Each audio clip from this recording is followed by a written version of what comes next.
So if the guy's really good here, or it took a lot of work for me to get here and I know he's good, and if I give him any space, he'll escape, what I'll do first is I'll put my shin on his shin here, right? Because what this does is, if he tries to turn to this shoulder to recover his guard, right, I have his leg pinned here and I can stay solid. It's very easy for me to maintain this good position, you know?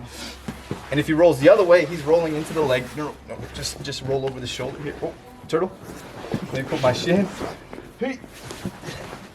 Now roll over this shoulder to recover. I don't know why would do it. Right, look, see, right into the knee slice here. So by putting this here, I kind of limit his options to recover any kind of a solid position here. So if I'm really worried about the guy, this is where I'm gonna come through first, you know, and I'll be here.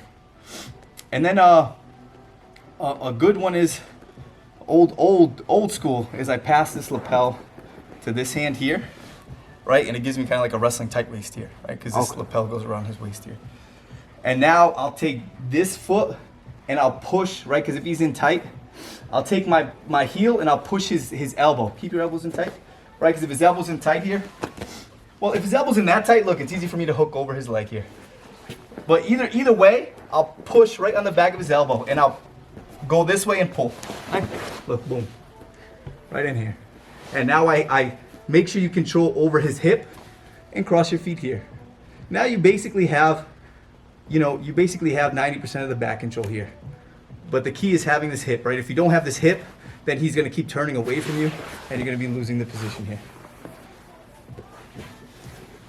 Like I said, so if the guy's really good and I'm worried about him here, I'll move him off of his heel and I'll put my knee over him here. And I'll control and I'm hugging his hips here. And then it's just a matter of me stepping over here and using momentum to pull him this way. All right? This leg now comes off and goes right there. Right here.